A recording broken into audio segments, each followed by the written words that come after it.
Praise the lord. యేసుక్రీస్తు నామములో మీ అందరికీ శుభములు. ప్రతిరోజు ప్రభు సన్నిధి కార్యక్రమంలో సంపూర్ణ రాత్రి ప్రార్థనకు మిమ్మల్ని అందరినీ కూడా ప్రేమపూర్వక ఆహ్వానం తెలియజేస్తూ ఉన్నాం.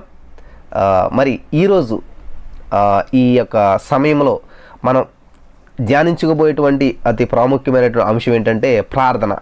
ఈ ప్రార్థనలో మన యొక్క ప్రార్థనా జీవితమునకు ఆటంకములు ఏమిటి అనేటువంటి అంశాన్ని మనం ఈరోజు ధ్యానం చేసుకొని పోతున్నాం. మన ప్రార్థనా జీవితానికి అసలు ఆటంకములు ఏంటి? అందరికీ చాలా ఆటంకాలు వస్తాయి.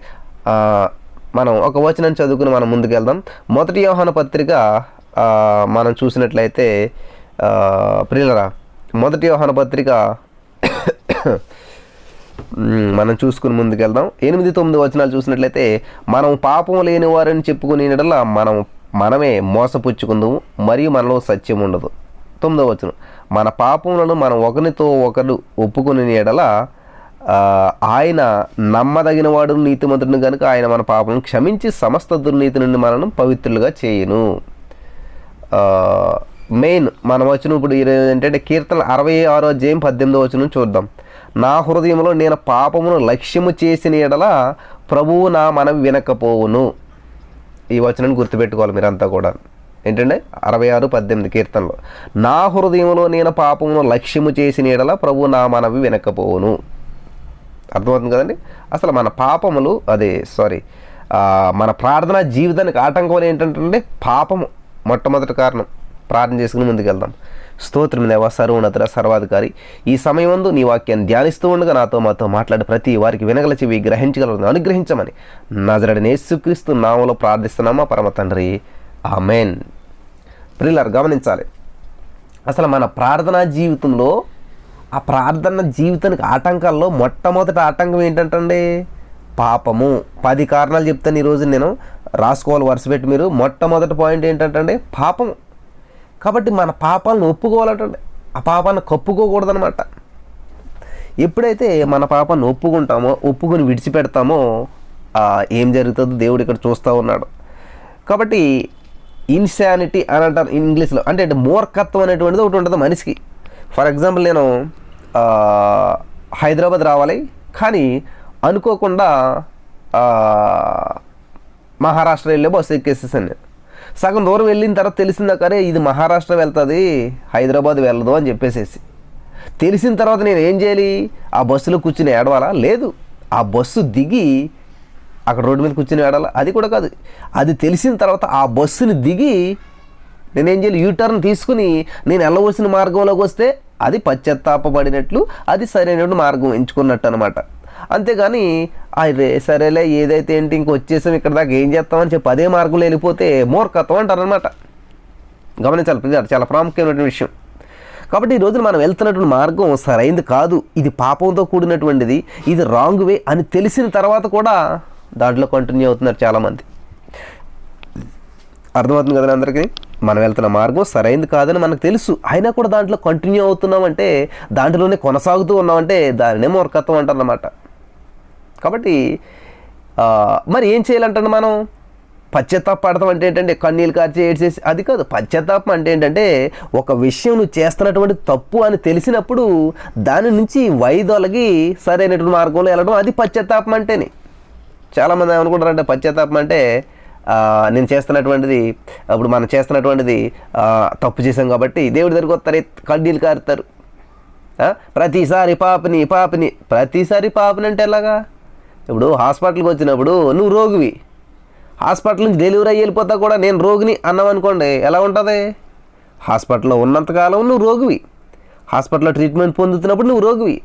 హాస్పిటల్లో ఆ వైద్యుడు ఏం చేస్తాడంటే నీలో ఉన్నటువంటి రోగాన్ని పోగొట్టాడు, తన దగ్గర ఉన్న మెడిసిన్ ఉపయోగించి, ట్రీట్మెంట్ని ఉపయోగించి నిన్ను శుద్ధి చేసి బాగు చేసి ఆరోగ్యవంతుని చేస్తాడు.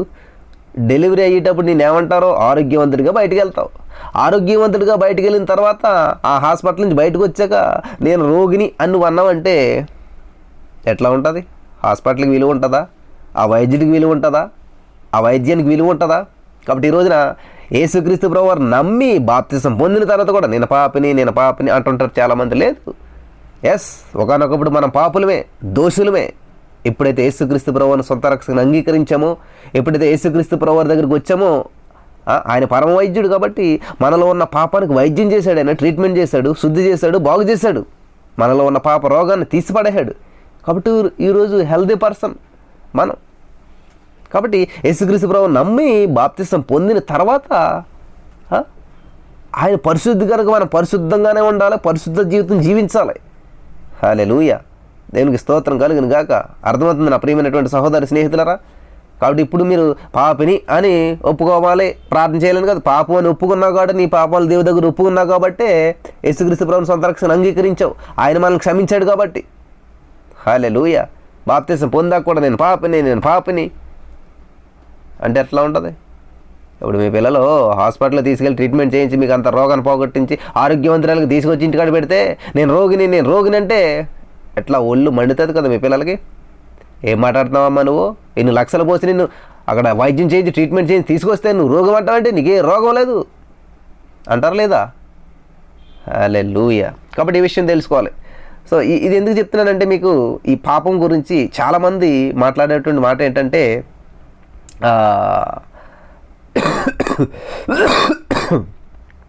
66 కీర్తన 18 వచ్చింది, నా హృదయంలో నేను పాపం లక్ష్యము చేసిన ఎడల ప్రభువు నా మన వినకపోవును. కాబట్టి పాపపు తలంపులతో మనం చేసినటువంటి ప్రార్థన అది దేవుడు వినడనమాట. మన పాపం లేని వారు చెప్పుకొని ఎడల అంటే ఇప్పుడు కూడా మన పాపం లేదని కాదు. చాలామంది అంటారు నేను పరిశుద్ధంగానే పుట్టాను కదా, నేను పరిశుద్ధంగానే ఉన్నాను కదా, నేను పుట్టినప్పటి నుంచి బూతులు తిట్టలేదు, నేను పుట్టినప్పటి నుంచి లేదు. దావీదు నా తల్లి పాపంలోనే గర్భం ధరించి ఉన్నది అంటే పాపం అంటే ఈ పాప లోకంలో పుట్టాం కాబట్టి మనం పాపలు. మేకకు పుట్టింది కాబట్టి అది మేకపిల్ల, కుక్కకు పుట్టింది కాబట్టి అది కుక్కపిల్ల. కాబట్టి ఇదేంటి? పాపముతో నిండినటువంటి లోకంలో పుట్టాం కాబట్టి మనం పాపలు. గమనించాలి ప్రియులారా. సో ఇక్కడ మన పాపములను మనం ఒప్పుకొని ఎడల ఆయన నమ్మదగిన వాడు, నీతిమంతుడు కనుక ఆయన మన పాపలను క్షమించి సమస్త దుర్నీతి నుండి మనం పవిత్రులుగా చేయను అంటే చేసేసాడు కదా. ఇప్పుడు మనం పవిత్రులు. హల్లెలూయా, దేవునికి స్తోత్రం. కాబట్టి మన ప్రార్థనా జీవితానికి ఆటంకములు ఏంటంటే నెంబర్ 1 పాపము. రాసుకోండి, 1వ పాయింట్ ఏంటంటే పాపము. కాబట్టి మన పాపము ఏం చేస్తుందంటే మన ప్రార్థనకు అడ్డుగొండగా వస్తూ ఉంటుంది. కాబట్టి ఏం చేయాలి? ఒప్పుకోవాలి, విడిచిపెట్టేసేయాలి. మన ఏదైనా అతిక్రమం దోషం ఏదైనా ఉన్నట్లయితే దేవుని సన్నిధిలో ప్రార్థన చేసి విడిచిపెట్టేసేయాలి. నెంబర్ 1. నెంబర్ 2 ఏంటంటే అవిశ్వాసం. మన యొక్క అవిశ్వాసం అనేటువంటిది ఏం చేస్తుందంటే ప్రార్థనని అంగీకరించకుండా చేస్తుంది అనమాట. విశ్వాస సహితమైన ప్రార్థన రోగిని స్వస్థపరుస్తుందంట. సో మనం విశ్వాసం పొందడానికి ఏం చేయాలంటే దేవుని వాక్యాన్ని వినాలి, చదవాలి, ధ్యానించాలి. హల్లెలూయా. చూడండి, 2వ కారణం ఏంటంటే అవిశ్వాసం. యాకోబు పత్రిక 1:6 చూసినట్లయితే, అయితే అతడు ఏమాత్రమును సందేహింపక విశ్వాసంతో అడుగవలను, సందేహించువాడు గాలి చేత రేపబడి ఎగిరిపడు సముద్ర తరంగమును పోలియుండును. ఎలాగ అడగాలంటండి? ఏమాత్రం సందేహింపక విశ్వాసంతో అడగవలను. నీ విశ్వాసంతో ప్రార్థన చేసినట్లయితే ఈ కొండని ఇక్కడ లేచి అక్కడ పడమంటే అక్కడ పడుతుందని దేవుని వాక్యం సెలవిస్తుంది కదా.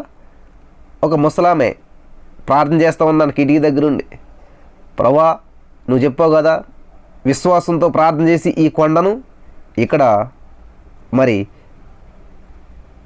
నుంచి లేచి అక్కడ పడమంటే పడుతుందని సెలవిచ్చావు కదని చెప్పి ప్రార్థన చేస్తుందంట. కళ్ళు తెరిచి కిటికీ తెరిచి చూస్తుందంట. మళ్ళీ ప్రార్థన చేస్తుందంట, మళ్ళీ కళ్ళు తెరిచి కిటికీ తెరిచి చూస్తుందంట. ఎంతకాలం చేసినా అది అలాగే ఉంటుందంట. అంటే నేను చేసిన ప్రార్థన దేవుడు ఆలకించాడా లేదా, జరుగుతుందా లేదా అని కళ్ళు తెరిచి చూస్తుంది. మళ్ళీ ప్రార్థన చేస్తుందంట. కానీ ఒక చిన్న బిడ్డ ప్రార్థన చేస్తుందంట, ప్రభువా నేను రోజు ఈ సండే స్కూల్కి వెళ్ళాలంటే ఈ కొండ అడ్డు వస్తుంది, కాబట్టి ఈ కొండను లేకుండా చేయి తండ్రి, నేను మళ్ళీ సండే స్కూల్కి మళ్ళీ వారం వచ్చేసరికి ఈ కొండ లేకుండా చేయి తండ్రి అని ప్రార్థన చేసుకున్నాను. చిన్న బిడ్డ నమ్మిందంట, విశ్వాసం ఉంచిందంట. సడన్గా ఏమైందంటే అక్కడ ఏదో ఆయిల్ పడిందని చెప్పి ఓన్ చేసి వాళ్ళకి తెలిసి ఆ క్రెయిన్స్ ప్రొక్లైన్స్ అన్నీ వచ్చి ఆ కొండ మధ్యలో బాంబు పెట్టి కొండను ముక్కలు చేసి ఆ జేసీబీ వాటితోటి కొండను మొత్తం తీసేసి ఆ కొండ మధ్యలోంచి ఒక దారేశారంట. పిల్లలు గమనించరా? అంటే మన ఆలోచన ఎలా ఉంటుందంటే నేను ప్రార్థన చేశాను కాబట్టి ఈ కొండ గాల్లోంచి ఎగిరెళ్ళి సముద్రంలో పడిపోతుంది. ఇటువంటి మనస్తత్వంతో మనం ప్రార్థన చేస్తూ ఉంటుంటాం. కాబట్టి దేవుడు చేసే కార్యాలు ఎలా ఉంటాయో మనకు తెలియదు. ఆ విధంగా దేవుడు మనకి అద్భుతాలు చేస్తాడు. గమనించాలి, ప్రార్థన చేసినప్పుడు సందేహింపక విశ్వాసంతో అడగాలంటే, అవిశ్వాసంతో కాదు.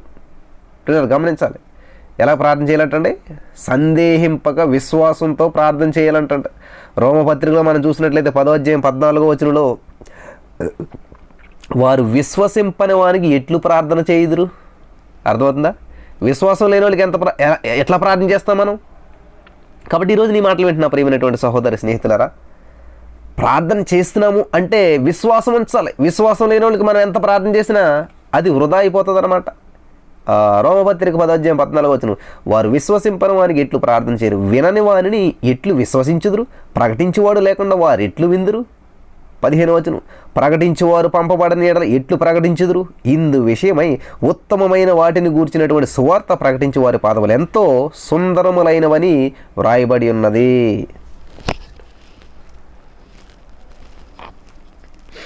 16వ వచనం, అయినను అందరూ సువార్తకు లోబడలేదు ప్రభువా, మేము తెలియజేసిన సమాచారం ఎవడు నమ్మని అని యెషయా చెప్పుచున్నాడు కదా.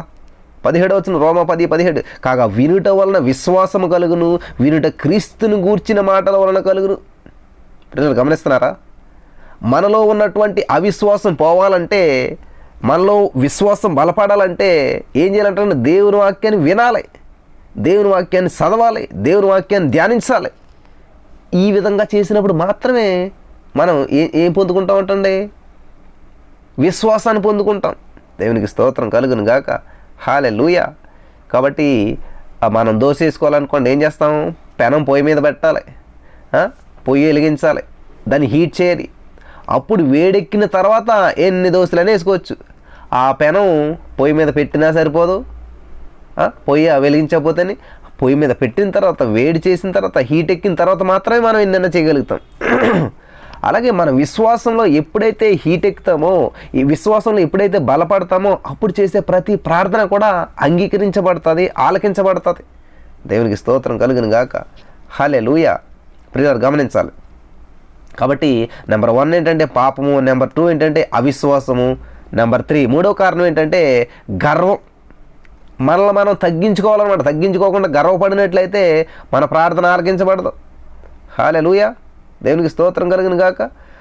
1 పేతురు పత్రిక 5వ అధ్యాయం 5వ వచనం చూసినట్లయితే, చిన్నలారా మీరు పెద్దలకు లోబడి ఉండి, మీరందరూ ఎదుటివాని ఎడల దీన మనస్సును వస్త్రము ధరించుకొని మిమ్మల్ని అలంకరించుకొనుడి.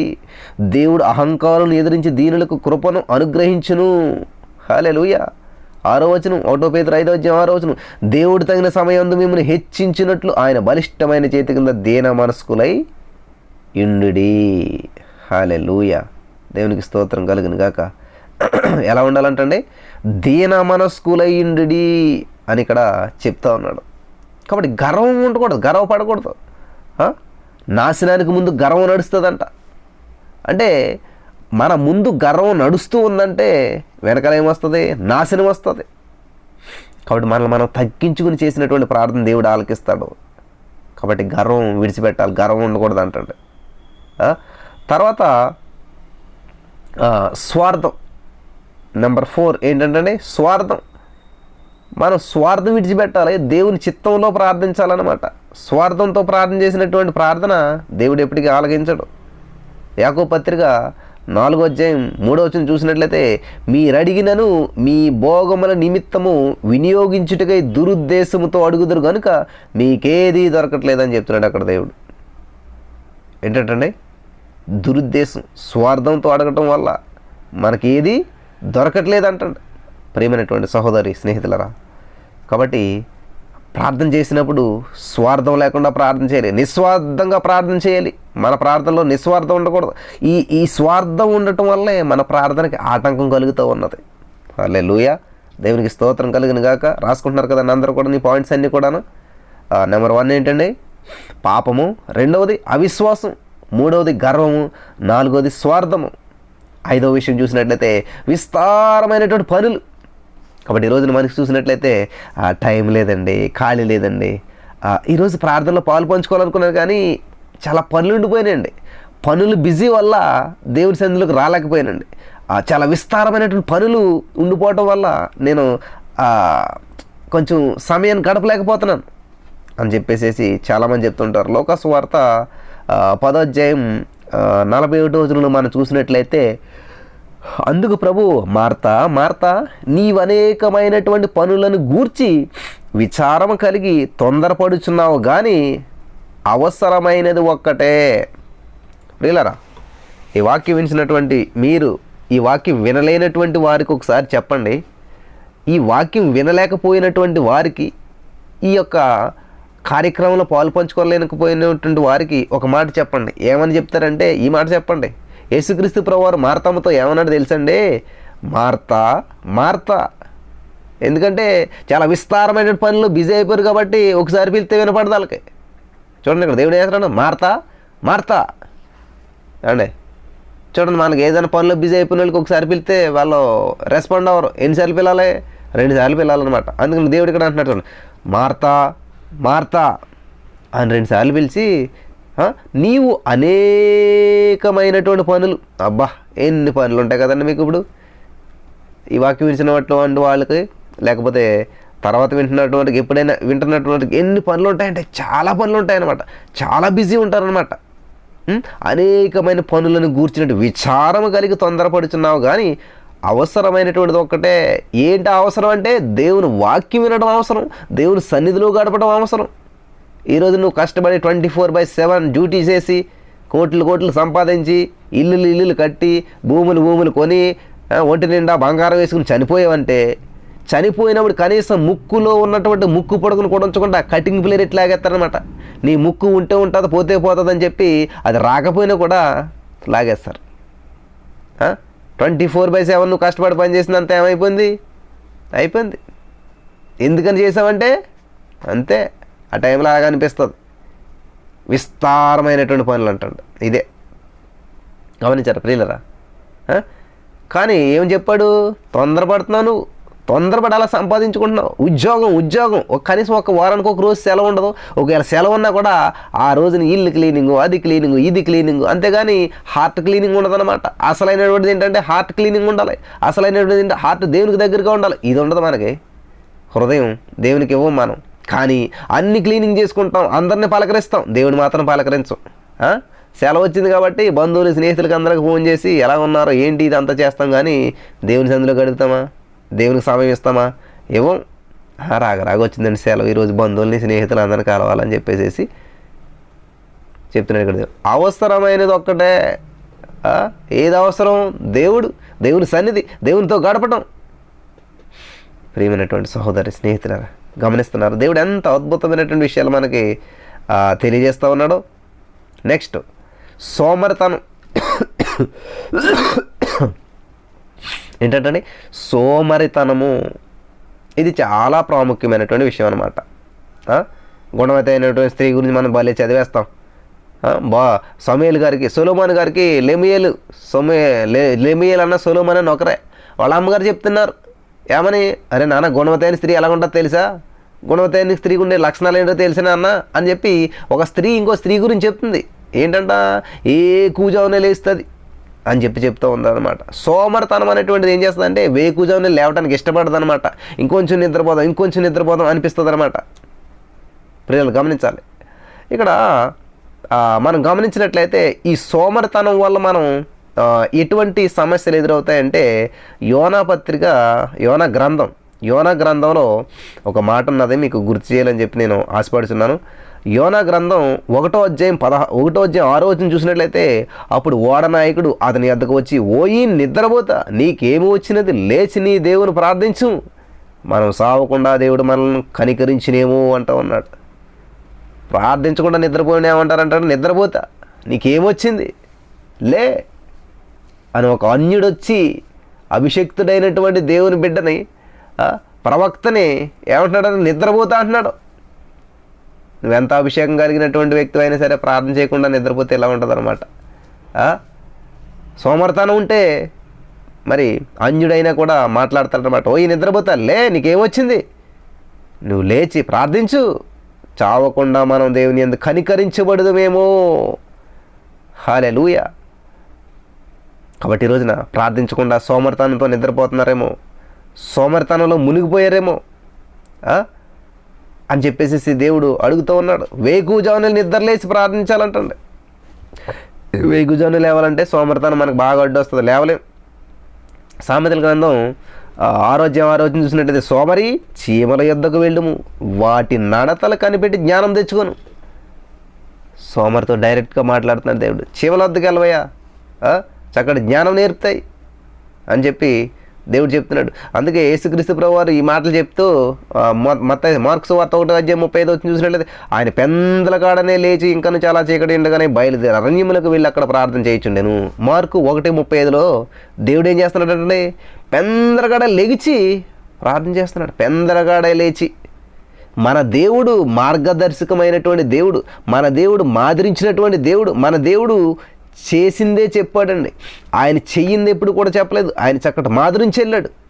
కాబట్టి ఈ రోజున ఈ మాటలు వించిన నా ప్రియమైనటువంటి సహోదరి స్నేహితులరా, మరి సోమరితనం ఉంటే ఒకవేళ ఇప్పుడైనా సరే యేసుక్రీస్తు ప్రభువు ఎలాగైతే చీకటితోటే లేచి ప్రార్థించాడో అటువంటి అనుభవం ఏదో ఒక రోజు అంటే లేస్తాం బ్రదర్. రోజు ఎక్కడ కుదురుతుందండి? ప్రతిరోజు లేవాలంటే ఎక్కడ కుదురుతుందండి మాకు? ఏదో ఒక రోజు అంటే లేస్తాం. రోజు 4 గంటలు లేవాలంటే ఎక్కడ కుదురుతుంది? కానీ యేసుక్రీస్తు ప్రభువారు దేవాది దేవుడు. ఎందుకని ఆయనకు అంత చీకటితోటి లేవలసిన పనేంటి? అరణ్యంలోకి వెళ్ళవలసిన పనేంటి? కనీసం మనం లేచి ఉన్నటువంటి బెడ్ నుంచి కిందకి దిగం, లేచి అక్కడే లేచిన వాళ్ళు అక్కడే ఎట్లా అట్లా అంటుంటుంటాం, కునుకుతూ ఉంటుంటాం. దయచేసి గమనించాలి. సోమరితనం అంటారనమాట అదంతా కూడా.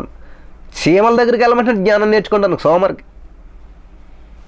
కాబట్టి ఈ రోజున యేసుక్రీస్తు ప్రభువారి బిడ్డనే, నేను క్రైస్తవుడిని, యేసుక్రీస్తు ప్రభువుని స్వీకరించాను, యేసుతో స్నేహం, యేసుతో మరి నా సహవాసం అని మనం చెప్పుకుంటున్నట్టు, మనం యేసుక్రీస్తు ప్రభువారి గుణ లక్షణాలు మనం కలిగి జీవిస్తూ ఉన్నామా? యేసుక్రీస్తు ప్రభువారికి సమీపస్తులుగా మనం ఉంటా ఉన్నామా?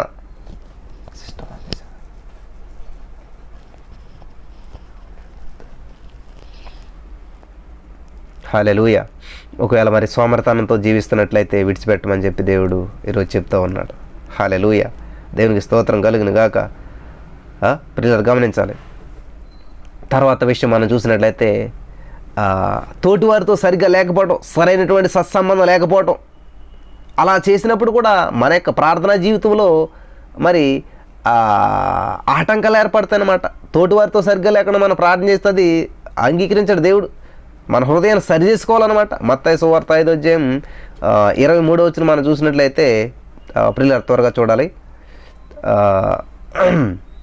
మత్తయి సువార్త 5:23 మనం చూసినట్లయితే, కావున నీవు బలిపీఠమునొద్ద అర్పణము నర్పించుచుండగా నీ మీద నీ సహోదరునికి విరోధం ఏమైనను కలదని అక్కడ నీవు జ్ఞాపకం వచ్చిన ఎడల అక్కడ బలిపీఠము ఎదుటనే నీ అర్పణను విడిచిపెట్టి మొదట వెళ్ళి నీ సహోదరునితో సమాధానపడు, అటు తర్వాత వచ్చి నీ అర్పణను అర్పించుము. వాళ్ళంటే పడదు, వీళ్ళంటే పడదని చెప్పి మనం అంటానుంటుంటే ప్రార్థన చేసేస్తుంటాం. కాబట్టి ముందు మనం చేయవలసింది ఏంటంటే, భోజనం చేసే ముందు ఏం చేయాలంటే చేతులు కడుక్కోవాలి, అంతే కదండి. అలాగే దేవుడికి ప్రార్థన చేసే ముందు ఏం చేయాలంట, బలిపీఠం ఎదుటి నీ అర్పణను విడిచిపెట్టి మొదట వెళ్ళి నీ సహోదరునితో సమాధానపడుము, అటు తరువాత వచ్చి నీ అర్పణను అర్పించుము. హల్లెలూయా. దేవునికి స్తోత్రం కలుగును గాక. అర్థమవుతుంది కదా అందరికీ? కాబట్టి ముందు మనం నిన్ను వలె నీ పొరుగు వారిని ప్రేమించు అన్న దేవుని వాక్యం ప్రకారం దేవుణ్ణి ప్రేమిస్తాం, కానీ మనం దేవుని పోలికలు ఉన్న మనిషిని ప్రేమించాం. దేవుణ్ణి ఇష్టపడతాం, దేవుని పోలికలు ఉన్నటువంటి మనుషుల్ని ద్వేషిస్తూ ఉంటుంటాం. వాళ్ళతో సత్సంబంధం ఉండవు, కానీ ప్రార్థన చేయడానికి బాగానే ఉంటుంది. మన పొరుగు వారికి ఆకలిస్తున్న ఒక అన్నం ముక్క పెడతాకి ఇష్టపడం. ధనవంతుడు ఆధార స్టోరీ చూసినట్లయితే ఊదారంగు బట్టలు వేసుకుని తిరుగుతున్నాడు ఈయన, కానీ ధనవంతుడు బట్టలు లేకుండా ఉన్నా కూడా పట్టించుకోవట్లేదు. చలితో వణికిపోతున్నా కూడా ఈయన పట్టించుకోవట్లేదు. ఈయన మాత్రం ఊదారంగు వస్త్రాలు వేసి తిరుగుతూ ఉన్నాడు. చూసారా? దాన ధర్మాలు చేస్తూ ఉండొచ్చు, లేకపోతే ఇంకా ఏదో చేస్తూ ఉండొచ్చు. కానీ ఈ రోజున ప్రియమైనటువంటి సహోదరి స్నేహితులరా, దేవుడు చెప్తున్నటువంటి విషయం ఏంటంటే, సమాధానం లేకుండా చేసేటువంటి ఏ ప్రార్థన కూడా, నేను చర్చికి వెళ్తాను కానండి, నేను వాళ్ళతో సమాధాన పడను. నేను చర్చికి వెళ్తాను, నా దేవుడికి నేను ప్రార్థన చేసుకుంటాను, నా ఇష్టం వచ్చినట్టు నేను ఉంటాను, కానీ వాళ్ళతో సమాధాన పడను. దయచేసి ఆలోచన చేయండి. ఇటువంటి ప్రార్థనలు దేవుడు ఆలకించడని దేవుడు సెలవిస్తూ ఉన్నాడు అనమాట. అర్పణ, బలి. ఇక్కడ బలి అంటే పూర్వకాలం అంటే గొర్రెల నాట్లు బలి ఇచ్చేవారు. ఇప్పుడు మనం ఇచ్చేటువంటి బలి అంటే స్తుతి యాగం చేయుట, బలి అర్పించడం అంటానే obedience is better then sacrifice అంటే బలులు అర్పించడం కంటే మాట వినటే శ్రేష్టం. ఇక్కడ కావాల్సింది ఏంటంటే దేవుని మాట వినాలి. అంటే ముందేం చేయాలి? సమాధాన పడాలంటండి. బలిపీఠం అనేది అర్పణ విడిచిపెట్టి మొదట వెళ్ళి నీ సహోదరునితో సమాధానపడు, అడ్డు తరువాత వచ్చి నీ అర్పణ అర్పించుము, నీ ప్రార్థన అర్పించుము, నీ ప్రార్థన అప్పుడు చేయము. అందుకనే మన ప్రార్థనకు జవాబు రావట్లేదు. ఎందుకంటే మన సహోదరులతో సమాధానం లేదు, మన సహోదరులతో సమయాన్ని గడపడం లేదు, మన సహోదరుల గురించి ప్రార్థన చేయట్లేదు, మన సహోదరులతో సహవాసం సరిగ్గా లేదు, సమాధానం లేదు. అందుకనే మన ప్రార్థనలకు ఆటంకములు కలుగుతూ ఉన్నాయంటండి. తోటివారితో సరైనటువంటి ఆ సమాధానం లేకపోవటం వల్ల మనం చేసిన ప్రార్థన నిలబడటం లేదనమాట. పిల్లలు గమనించాలి 7 విషయాలు. సరైనటువంటి సమాధానం లేకపోయినట్లయితే ఏమవుతుందంటే తోటివారితోటి మన ప్రార్థన అంగీకరించబడదు. దేవునికి స్తోత్రం కలుగును గాక. హల్లెలూయా. ప్రియమైనటువంటి సహోదరి స్నేహితులారా, 8వ విషయం చూసినట్లయితే నిద్రమత్తు. దేవుని యందు మనం భయభక్తులు కలిగి ఆ మోకాళ్ళతో నిలబడి చేతులు పైకెత్తి బిగ్గరగా ప్రార్థించాలంట. అలా ప్రార్థించినట్లయితే నిద్రమత్తును జయించగలుగుతాం. హల్లెలూయా. ఏం చేయాలంటే నిద్రమత్తు వచ్చేస్తుంది, నిద్ర వచ్చేస్తుంది బ్రదర్, ఆల్రెడీ ప్రేయర్ చేయాలనుకున్నాను, అనుకుంటున్నారా? అయితే ఏం చేయాలంటే దేవుని యందు భయభక్తులతో మోకాళ్ళ మీద నిలబడి మన చేతులు 2 పైకెత్తి బిగ్గరగా ప్రార్థించాలంటాడు. అప్పుడు నిద్రమత్తిపోతుంది అంట. 1 తిమోతి పత్రికలో మనం చూసినట్లయితే 2వ అధ్యాయం 8వ వచనంలో మనం చూసినట్లయితే, కావున ప్రతి స్థలమందును పురుషులు కోపమును సంచయమును లేనివారై పవిత్రమైనటువంటి చేతులెత్తి ప్రార్థన చేయవలను. దేవునికి మహిమ కలుగును గాక. పిల్లరా గమనించాలి. ఏం చేయాలంటే పవిత్రమైనటువంటి చేతులెత్తి ప్రభుని ప్రార్థన చేయాలంట. దేవునికి స్తోత్రం కలుగును గాక. హల్లెలూయా. కాబట్టి ఎప్పుడైతే దేవుని యందు భయభక్తులు కలిగి ఉంటామో వెంటనే మోకరించగలుగుతాం. మోకాళ్ళ మీద నిలబడి ఎప్పుడైతే మోకాళ్ళ మీద నిలబడతామో, చేతులు పైకెత్తుతామో, సాతానుగాడు మరి దడదడ అనమాట బిగ్గరగా ప్రార్థించాలి, ఎలుగెత్తి ప్రార్థించాలి. దేవునికి స్తోత్రం కలుగును గాక. మరి 9వ పాయింట్ మనం చూసినట్లయితే చెదిరిపోయినటువంటి తలంపులు. మనసులోనే ప్రార్థిస్తారు చాలామంది. ఈ మనసులో ప్రార్థించినప్పుడు ఏమవుతాయంటే మన తలంపులన్నీ కూడా చెదిరిపోవడానికి అవకాశం ఉన్నది. పైకి పెదవు మెదపరు, లోపల ప్రార్థన చేస్తుంటుంటారు. గమనించాలి. ఇలా లోపల ప్రార్థన చేసినట్లయితే ఏమవుతుందంటే ఆ మూలుగా అవుతుంది అనమాట. లోపల అంటే అసలు బయటికి వినిపించదు అనమాట. అలా చేసినప్పుడు మన తలంపులు అనేటువంటి చెదిరిపోతాయి అన్నమాట. మన ఆలోచన అనేటువంటిది స్థిరపరచబడకుండా ఏమవుతుందంటే అది కార్యరూపం దాల్చకుండా అయిపోతుంది అనమాట. మైండ్ ఆబ్సెంట్ అయిపోతుంది, బాడీ ప్రజెంట్ అవుతుంది అనమాట. మనం చేస్తున్న ప్రార్థన మన పెదవి దాటలేనప్పుడు మన చెవి దాకా రాదనమాట. కాబట్టి అందుకనే చిన్నప్పుడు పిల్లల్ని ఏం చేస్తారు, రే పైకి చదవరా అంటారు. పైకి ఎప్పుడైతే చదువుతున్నామో అది పైకి వినపడటం వల్ల మన చెవికి వినపడి, మనం చదివింది మన చెవికే వినపడి మళ్ళీ అది బ్రెయిన్లోకి వెళ్ళి స్థిరపడుతుంది అనమాట. అందుకనే గట్టిగా చదవరా, పైకి చదవరా అంటుంటారు తల్లిదండ్రులు. అర్థమవుతుందండి? ఈ చెదిరిపోయినటువంటి తలంపులు 9వ కారణం అనమాట. ఎందుకని మన తలంపులు చెదిరిపోతాయంటే ఈ చెదరనేటువంటి తలంపులు మన యొక్క ప్రార్థనకు ఆటంకంగా నిలబడతాయన్నమాట. ఎందుకంటే మన మనసులోనే ప్రార్థన చేస్తాం. అలా ప్రార్థన చేసినప్పుడు తలంపులన్నీ కూడా చెదిరిపోవడానికి అవకాశం ఉంటుంది. కానీ మనం ఏం చేయాలట, బిగ్గరగా ప్రార్థించాలి. హల్లెలూయా. దేవునికి స్తోత్రం. అప్పుడు బిగ్గరగా ప్రార్థించినప్పుడు ఏమవుతుంది, మనం ప్రార్థించిన ప్రార్థనని మనం వింటాం. కాబట్టి మన తలంపులు చెదిరిపోవడానికి అవకాశమే ఉండదు. అర్థమవుతుంది ప్రియుల? మన తలంపులు చెదిరిపోవడానికి ఎటువంటి అవకాశం ఉండదు. ఎప్పుడు మనం గట్టిగా ప్రార్థన చేసినప్పుడు. అయ్యో అసలే ఎవరని ఇంటే నాకు సిగ్గండి ప్రార్థన. మన జీవితంలో ఓడిపోయినప్పుడు సిగ్గులేదా? మన జీవితంలో మరి అపజయం పాలైనప్పుడు సిగ్గు అనిపించట్లేదా? మన జీవితంలో ఎన్నో ప్రతికూల పరిస్థితులు ఎదురైనప్పుడు సిగ్గు అనిపించట్లేదా? ఆ సిగ్గు కంటే ఈ ప్రభు సన్నిధిలో మనం ప్రార్థన చేసి బిగ్గరగా ప్రార్థించడం వల్ల గమనించాలి, 9ది ఏంటంటే చెదరినటువంటి తలంపులు అనేటువంటి ఆటంకాలుగా నిలబడుతున్నాయి. ఆ చెదరిన తలంపులు మనలో నుంచి పోవాలంటే బిగ్గరగా ప్రార్థన చేయాలంటండి. దేవునికి స్తోత్రం కలుగును గాక. ఎలా ప్రార్థన చేయాలి? బిగ్గరగా, గట్టిగా ప్రార్థన చేయాలన్నమాట. వినపడిలా ప్రార్థన చేయాలి, పైకి ప్రార్థన చేయాలి. పైకి ప్రార్థన మాత్రం చెయ్యం, మరేం చేస్తాం? పైకి గొడవలు వచ్చినప్పుడు చూడాలి, తగువులు వచ్చినప్పుడు చూడాలి. అసలు మనకి ఆ అవకాశం ఎవరెవరో కూడా మాట్లాడమని కూడా అనరు. అంతే, మనమే కాలం చేసిన ఏం చేస్తాం? రెచ్చిపోతాం అనమాట. అక్కడ మనల్ని మాట్లాడమని కూడా ఎవరు అడగరు. వెంటనే మనం మధ్యలోకి వెళ్ళిపోయి ఆ గొడవ ఏదో మందే అయినట్టు, ఆ తగాద ఏదో మందే అయినట్టు గట్టిగా అరుస్తూ ఉంటుంటారు, కేకలేస్తారు, ఊరంతా వినపడిలాగా. అమ్మో, చూసారు మీరు అటువంటి వారిని సంఘంలో పిలిచి ప్రార్థన చేయండి అంటే రాదండి. ఏంటది? ప్రార్థన చేయటం రాదు. పనికి మాలిన విషయాల్లో తలదూర్చి మంచిగా అరవటం వస్తుంది, కేకలేయటం వస్తుంది. కానీ పిల్లరా,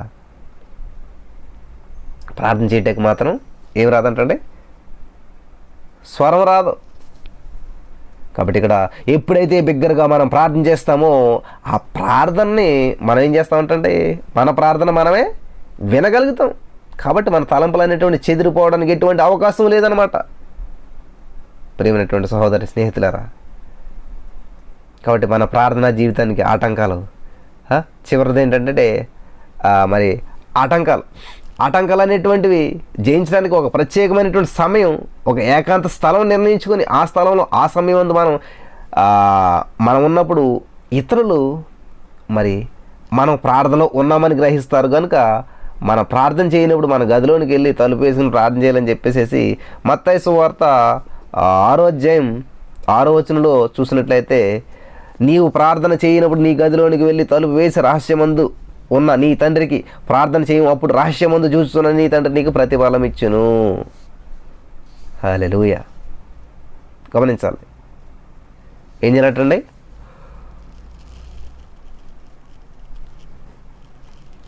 ప్రార్థనకు ఒక ప్రత్యేక స్థలాన్ని పెట్టుకోవాలి, ఒక ప్రత్యేక సమయాన్ని పెట్టుకోవాలి. చూడండి, మనకి ఇప్పుడు ఒక స్కూల్ ఉంటుందండి, ఒక ట్రైన్ ఉంటుంది, ఇవన్నీ ఉంటాయి. ట్రైన్ ఏం చేస్తుంది? రైల్వే స్టేషన్కి వస్తుంది. ఎప్పుడు వస్తుంది? ఒక టైంకి వస్తుంది. కరెక్ట్గా టైంకి మనం వెళ్తేనే ఎక్కగలుగుతాం, లేకపోతే వెళ్ళిపోతుంది. అంతే కదండి.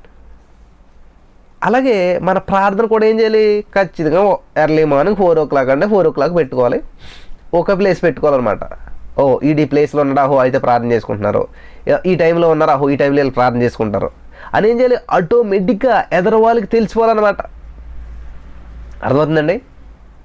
పిల్లలు గమనించాలి, మనం ప్రార్థన చేస్తున్నప్పుడు ఏం చేయాలంటే ఒక ప్రత్యేకమైనటువంటి ఆ సమయాన్ని కలిగి ఉండాలి, స్థలాన్ని కలిగి ఉండాలి అని చెప్పి దేవుడు చెప్తున్నటువంటి ఇక్కడ చక్కటి ఒక నియమ నిబంధనలు మనం పాటించాలన్నమాట. ప్రార్థన చేస్తున్నామంటే మన ఇష్టం వచ్చినట్టు, మన ఇష్టం వచ్చిన ప్లేస్లో రోజు అక్కడ, రోజు ఇక్కడ, అట్లా కాదు. ప్రార్థన చేసేటప్పుడు ఒక ప్రత్యేకమైనటువంటి స్థలాన్ని ఏర్పాటు చేసుకోవాలంటండి. మరి ఆ ప్రార్థన చేసినప్పుడు ఆ స్థలాన్ని ఏర్పాటు చేసుకుని ఆ విధంగా మనం ప్రార్థన చేసినప్పుడు ఖచ్చితంగా అందరికీ తెలుస్తుంది అనమాట. ఇది ప్రార్థించేటువంటి సమయం, ఇది ప్రార్థించేటువంటి స్థలం, ఈ స్థలంలో వీళ్ళు ప్రార్థన చేసుకుంటారు, ఈ స్థలంలో వీళ్ళు ఈ సమయానికి ప్రార్థనలో ఉంటారు అనేటువంటిది ఖచ్చితంగా మరి తెలుస్తుంది. కాబట్టి మన ప్రార్థనా జీవితానికి ఆటంకాలు ఏంటంటే ఇవన్నమాట. ఇవన్నీ కూడా ఆటంకాలు ఇస్తే ఒక ప్రదేశం ఉండదు, ఒక సమయం ఉండదు. కాబట్టి మనం ప్రార్థన చేసినప్పుడు నీ గదిలోనికి వెళ్ళి తలుపు వేసుకుని రహస్యమందు చూచుచున్నటువంటి నీ తండ్రికి ప్రార్థన చేయి, అప్పుడు రహస్యమందు చూచుచున్న నీ తండ్రి నీకు ప్రతిఫలమునిస్తాడు. హల్లెలూయా. దేవునికి స్తోత్రం కలుగును గాక. నా ప్రియమైనటువంటి సహోదరి స్నేహితులారా, మరి దయచేసి గమనించాలి. హల్లెలూయా. కాబట్టి ఇవి మనం ప్రార్థన చేసినప్పుడు ఆటంకాలుగా నిలబడుతూ ఉన్నాయి. ఒకవేళ మీరు మరి ఇంతవరకు ఈ పాయింట్స్ 10 పాయింట్లు మరి ఒక సర్టెన్ స్థలము లేకపోవడం వల్ల, సర్టెన్ సమయం లేకపోవడం వల్ల, ఖచ్చితంగా ఒక సమయం ఉండాలి, ఒక స్థలం ఉండాలి. మన ప్రార్థన చేసినప్పుడు ఇవన్నీ ఏర్పాటు చేసుకోవాలి. నేను మళ్ళీ ఈ 10 పాయింట్లు ఒకసారి గుర్తు చేసేసి ఈ యొక్క విషయాన్ని నేను ముగిస్తాను. మొట్టమొదటి కారణం ఏంటంటే పాపం, రెండో కారణం ఏంటంటే అవిశ్వాసం, మూడోది ఏంటంటే గర్వం, నాలుగోది ఏంటంటే స్వార్థము, ఐదోది విస్తారమైనటువంటి పనుల భారం, ఆరోది ఏంటంటే సోమరతనం, ఏడోది ఏంటంటే తోటి వారితో సరైనటువంటి సమాధానం లేకపోవటం, తర్వాత ఏంటంటే నిద్రమత్తు, తర్వాత చెదిరిపోయినటువంటి తలంపులు, చివరగా ఆటంకాలు. ఈ ఆటంకాలన్నీ కూడా మరి మన ప్రార్థనకు అడ్డుబండలుగా నిలబడతా ఉన్నాయి. హల్లెలూయా, దేవునికి స్తోత్రం కలుగును గాక. ప్రియమైనటువంటి సహోదరి స్నేహితులారా, చివరగా మరి మనం ప్రార్థించడం వల్ల అసలు ఫలితం ఏమిటి, ఏ విధమైనటువంటి ఫలితాన్ని మనం పొందుకుంటాం అనేటువంటి కొన్ని విషయాలు మీ ముందుకు తీసుకొచ్చి ఈ వాక్యాన్ని నేను ముగించాలనుకుంటా ఉన్నాను. సరే బ్రదర్, ఇన్ని ఆటంకాలు వస్తాయి కదా, ఇన్ని ఆటంకాలు రాకుండా సెట్ చేసుకుంటాం, ప్రార్థన చేస్తాం. మరి ప్రార్థన చేయడం వల్ల ఫలితం ఏంటి అని మనం చూసినట్లయితే, ప్రార్థన ద్వారా మనం ఏం చేస్తామంటే దేవుని స్వరాన్ని వినగలుగుతాం. హల్లెలూయా, దేవునికి స్తోత్రం కలుగును గాక. దేవునితో ఎప్పుడైతే సమయాన్ని గడుపుతామో దేవుని స్వరాన్ని మనం వినగలుగుతాం. ఎలా అంటారా, చూడండి, మా చిన్న పాపలు ఉంటారు, వాళ్ళ వయసు నెలల్లో ఉన్న, వాళ్ళ వయసు సంవత్సరాల్లో ఉన్న, 1-2 ఇయర్స్లో ఉన్నా కూడా మనం 1000 మందిలో ఉండి మనం పిలిచినా కూడా మన స్వరాన్ని గుర్తుపడతారు. ఎందుకంటే సహవాసం, సంబంధం. హల్లెలూయా, దేవునికి స్తోత్రం కలుగును గాక. ఎప్పుడైతే దేవునితో మనం ఒక ప్రార్థనా సహవాసం కలిగి ఉంటామో, ప్రార్థన అంటే దేవునితో మాట్లాడతామే, ప్రార్థన అంటే పెద్ద ఏదో అనుకోకుండా దేవునితో మాట్లాడతాం, రోజు మాట్లాడుతూ ఒక సంబంధాన్ని కలిగి ఉంటామో దేవుడి స్వరాన్ని వినగలుగుతాం. అర్థమవుతుంది కదండి. నెంబర్ 1 ఏంటంటే ప్రార్థించడం వల్ల ఫలితం ఏంటంటే దేవుని యొక్క స్వరాన్ని మనం వినగలుగుతాం. 2వ పాయింట్ ఏంటంటే మన యొక్క హృదయం దేవుని హృదయంతో కలిసిపోతుంది అనమాట. హల్లెలూయా, చూడండి, ప్రార్థించడం వల్ల వచ్చే ఫలితం చూడండి, మన హృదయం దేవుని హృదయం కలిసిపోతాయి అనమాట.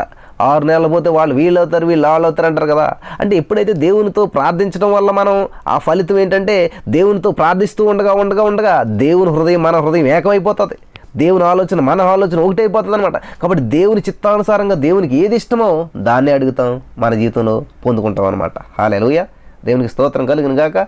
అలాగే గమనించాలి ప్రియులారా, మనం ఈ శారీరక, మానసిక, ఆధ్యాత్మికమైనటువంటి అవసరాన్ని కూడా తీర్తాయన్నమాట. అప్పుడు ఎప్పుడైతే దేవుని మనస్తత్వంలోకి మారిపోయామో, ఎప్పుడైతే దేవునికి చిత్తానికి లోబడిపోయామో, అప్పుడు ఏమవుతుందంటండి, శారీరకమైనటువంటి, మానసికమైనటువంటి, ఆధ్యాత్మికమైనటువంటి అవసరాలు ఏవైతే ఉన్నాయో అవన్నీ కూడా తీరిపోతాయి అన్నమాట. దేవునికి స్తోత్రం కలుగును గాక. హల్లెలూయా. తర్వాత 4వ పాయింట్ మనం చూసినట్లయితే మన పాపములన్నీ కూడా క్షమించబడతాయి. దేవునికి స్తోత్రం. ఇందువల్ల మనం ప్రార్థించడం వలన, ప్రభుతో సమయాన్ని గడపడం వలన, ఒక మ్యాగ్నెట్ ఏదైతే ఉన్నదో ఆ మ్యాగ్నెట్ తోటి చిన్న సేఫ్టీ పిన్ సహాయం చేసామనుకోండి, స్నేహం చేయించామనుకోండి, ఆటోమేటిక్గా దాని యొక్క లక్షణాలన్నీ కూడా మారిపోతాయి.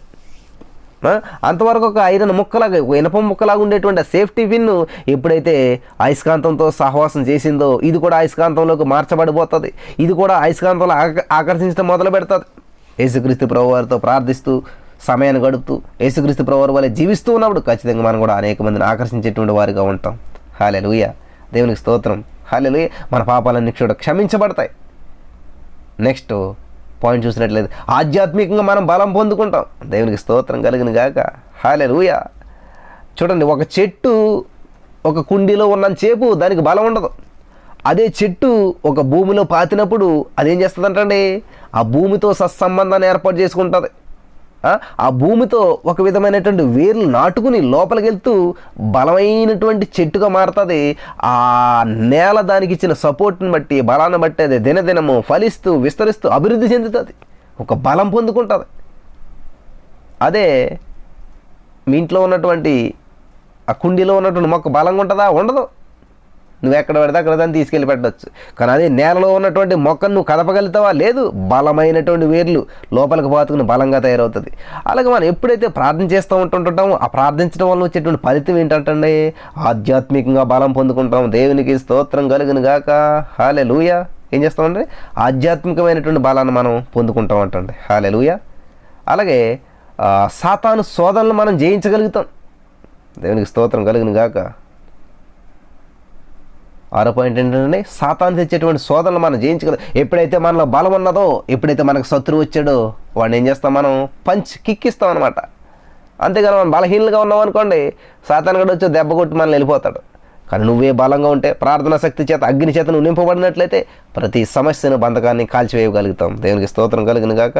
హల్లెలూయా. సాతాను శోధన నుంచి అన్నింటి నుంచి కూడా మనం జయాన్ని పొందగలుగుతాం, జయం పొందగలుగుతాం. యేసుక్రీస్తు ప్రభువారు మరి దేవునితో సమయం గడుపుతూ ప్రార్థించడం వల్ల, ప్రార్థిస్తూ ఉండగా 40 రోజుల తర్వాత ప్రత్యక్షమైనటువంటి సాతాను గాడిని దేవుడు ఏం చేశాడంటే జయించాడు. వాక్యం ద్వారా జయించాడు. దేవునికి స్తోత్రం. ప్రార్థన ద్వారా. చూడండి, మనం ప్రార్థించడం వల్ల వచ్చే ఫలితం ఏంటంటే 8వ పాయింట్, దేవుని చిత్తమును తెలుసుకోగలుగుతాం. దేవునికి స్తోత్రం కలుగును గాక. ఏం చేస్తామంటండి, యెహోషువ యోహాను సువార్త 8:29 మనం చూసినట్లయితే, యోహాను సువార్త 8 దయచేసి బైబిల్ గ్రంథం ఓపెన్ చేయండి త్వరగాను. కొత్త నిబంధన గ్రంథంలో మనం చూసినట్లయితే యోహాను సువార్త 8:29 అక్కడ దేవుని వాక్యం సెలవిస్తూ ఉన్నదంటే ప్రజలు గమనించాలి. హల్లెలూయా, దేవునికి స్తోత్రం కలుగును గాక. నన్ను పంపినవాడు నాకు తోడై ఉన్నాడు, ఆయనకి ఇష్టమైన కార్యం నేను ఎల్లప్పుడూ చేయదును కనుక ఆయన నన్ను ఒంటరిగా విడిచిపెట్టలేదు అని చెప్పి అక్కడ దేవుడు చెప్తూ ఉన్నాడు. కాబట్టి దేవుని చిత్తాన్ని మనం ఏం చేస్తూ ఉంటాండి, ఖచ్చితంగా నెరవేర్చగలుగుతాం. హల్లెలూయా, దేవునికి స్తోత్రం కలుగును గాక. ఎప్పుడైతే మనం ప్రార్థన చేస్తాం, ఆ ప్రార్థన తెచ్చే ఫలితం ఏంటంటే దేవుని చిత్తాన్ని తెలుసుకోగలుగుతాం అన్నమాట.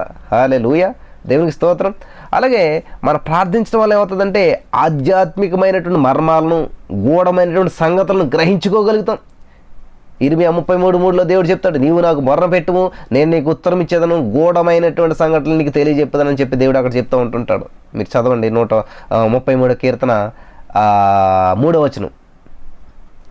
ఆధ్యాత్మికమైనటువంటి మర్మాలను, గూఢమైనటువంటి సంగతులు మనం గ్రహించుకోగలుగుతాం. ఎప్పుడు మనం ప్రార్థించడం వల్ల, ఆ ప్రార్థించడం వల్ల వచ్చే ఫలితం అది అనమాట. దేవునికి స్తోత్రం కలుగును గాక. తర్వాత మనం చూసినట్లయితే దేవునితో సహవాసం కలిగి ఆయనతో నడిచే అనుభవాన్ని పొందుకోగలుగుతాం. దేవునికి స్తోత్రం, హల్లెలూయా. తర్వాత ఈ దురాత్మల ప్రభావం నుంచి మనం విడిపించబడతాం మనం ప్రార్థించడం వల్ల వచ్చే ఫలితం, ప్రియులారా. కాబట్టి ఇన్ని సమస్యలు మనం చిక్కుబడుతూ ఉన్నామంటే ప్రార్థించట్లేదు అనమాట. మనం ప్రార్థించడం వల్ల వచ్చే ఫలితాలు చూడండి, దురాత్మల నుంచి విడిపించబడతాం. నెక్స్ట్, దేవుని యొక్క అద్భుత కార్యాలు, స్వస్థతలు మనం చూడగలుగుతాం మనం ప్రార్థించినప్పుడు. నెక్స్ట్, దేవుని వాగ్దానాలన్నీ కూడా సంపాదించుకుని ఆదరణ పొందుతాం. తర్వాత ప్రార్థన వల్ల మనం రూపాంతర అనుభవాన్ని పొంది పరిశుద్ధపరచబడతాం, రూపాంతరం పొందుతాం అన్నమాట. ప్రార్థించినట్లయితే ఎంతటి గొప్ప సమస్యనైనా దేవుడు పరిష్కరిస్తాడు. ప్రార్థన వలన క్రమము, మర్యాద, చురుకుదనము, శుద్ధి, విశ్వాసము, ధైర్యము, పవిత్రత, ఐక్యత, ప్రేమ, నీతి, భక్తి ఇవన్నీ కూడా అలవడతాయన్నమాట. హల్లెలూయా, దేవునికి స్తోత్రం కలుగును గాక. ఏంటంటే చివరిగా ఒక పాయింట్ చెప్తుందని రాసుకుని మంచిది. ప్రార్థించే ఎంత గొప్ప సమస్యని దేవుడు పరిష్కరిస్తాడు. మరి ప్రార్థించడం వల్ల ఏమొస్తుందంటే క్రమం ఏర్పడుతుంది అంటండు. ప్రార్థన లేనటువంటి వాళ్ళ జీవితం ఏంటంటే క్రమం లేనటువంటి జీవితం. ప్రార్థించడం వల్ల ఏమవుతుందంటే వచ్చే ఫలితం విశ్వాసం వస్తుంది అంటండి. దేవునికి స్తోత్రం. ప్రార్థించడం వల్ల వచ్చే ఫలితం ఏంటంటే మర్యాద. ఎవరైతే ప్రార్థిస్తూ ఉంటుంటారో వారు మర్యాద కలిగి జీవిస్తారు. ప్రార్థించడం వల్ల వచ్చే ఫలితం ఏంటంటే చురుకుదనం వస్తుంది అంటండి. దేవునికి స్తోత్రం. చురుకుగా నుండి గొప్ప భాగ్యం. కాబట్టి ప్రార్థించడం వల్ల ఏమొస్తుందంటే మనకి చురుకుదనం వస్తుంది, శుద్ధి వస్తుంది, విశ్వాసం వస్తుంది, ధైర్యం వస్తుంది, పవిత్రత వస్తుంది, ఐక్యత వస్తుంది. ప్రార్థిస్తే ఐక్యత వస్తుంది ప్రియులారా. ప్రార్థిస్తే ప్రేమ కలిగి జీవిస్తాం, నీతి కలిగి జీవిస్తాం, భక్తి కలిగి జీవిస్తాం. ఇవన్నీ కూడా అలవడతాయి అన్నమాట. కాబట్టి మన ప్రార్థనా జీవితంలో ఆటంకాలు ఏంటో తెలుసుకున్నాం, మనం ప్రార్థించడం వల్ల వచ్చే ఫలితాలు ఏంటో తెలుసుకున్నాం. కాబట్టి ఈరోజు నీ మాటలు వింటున్న ప్రియమైనటువంటి సహోదరి స్నేహితులరా, ఏ ఆటంకాలు మన ప్రార్థన ఇంతవరకు ఆపేసినాయి? మరి మనం ప్రార్థించడం వల్ల ఇటువంటి ఫలితాలు మనం పొందుకుంటూ ఉన్నాం. ఒకవేళ ఫలితాలు మనం పొందుకోలేనట్లయితే ఇప్పుడే అనుకూల సమయం, ఇదే అనుకూల సమయం. మన నిర్ణయం తీసుకుందాం. ఉన్న చోటనే మనం మోకరించినట్లయితే మరి ఒక నిర్ణయం తీసుకుని, నిజమే దేవా, నేను ప్రార్థించడం వల్ల ఇటువంటి ఫలితాలు వస్తాయని తెలిసి నాకు, కానీ నేను పొందుకోలేకపోయాను. ఎందుకంటే మరి నా ప్రార్థన జీవితానికి ఆటంకాలుగా ఉన్నటువంటి ఈ 10 కారణాలని ఈరోజు నేను ఒప్పుకుంటున్నాను, విడిచిపెట్టేస్తున్నాను. ఈ 10 కారణాల వల్ల నా ప్రార్థనకు ఆటంకం ఏర్పడింది. వీటిల్లో నేను మరి జాగ్రత్త పడతాను. మరి నా ప్రార్థన తెచ్చే ఫలితాలు ఎంత అద్భుతంగా ఉన్నాయో. కాబట్టి ఆ ప్రార్థించడం వల్ల వచ్చేటువంటి ఫలితాలు నేను పొందుకుంటానికి, నా ఆటంకాలు నేను తొలగించుకుంటాను నువ్వే సహాయం చేయమని అడుగుతున్నాను తండ్రి. మనం ప్రార్థించేద్దాం. దేవా, నీకు ప్రార్థించేటువంటి వ్యక్తిగా ఉంటాను, నీకు సమీపస్తుడిగా ఉంటాను, నేను సమీపస్తురాలుగా ఉంటాను అని మీరు తీర్మానం చేసుకుంటే మీ కొరకు నేను ప్రార్థన చేస్తాను. కన్నులు మూసుకోండి. యేసయ్యా, చాలా అమూల్యమైనటువంటి విషయాన్ని ఈరోజు మాకు తెలియజేస్తావు. మరి ఈ రోజున నీకు మొరపెడుతూ ఉన్నాం. గ్రహింపలేనటువంటి గొప్ప సంగతులను, గూఢమైన సంగతులను నీకు తెలియజేస్తానని సెలవిచ్చావు. మరి మాకు అందరికి తెలియజేసి విత్తబడిన వాక్యం వ్యర్థంగా ప్రతి హృదయంలో నాటబడుటకు ఈరోజు ఎవరైతే నిర్ణయాలు తీసుకున్నారో వారందరినీ జ్ఞాపం చేసుకోండి, వారందరినీ బలపరచండి, వారందరిని స్థిరపరచండి, వారందరిపై నీ ఆత్మ అభిషేకం కుమ్మరించమని, విత్తబడిన వాక్యం వ్యర్థంగా ప్రతి హృదయంలో నాటబడి ఫలించిన కృప చూపించమని నజరేయుడైన యేసుక్రీస్తు నామములో ప్రార్థించినాము, పొందుకొని ఉన్నామా పరమ తండ్రి. ఆమేన్.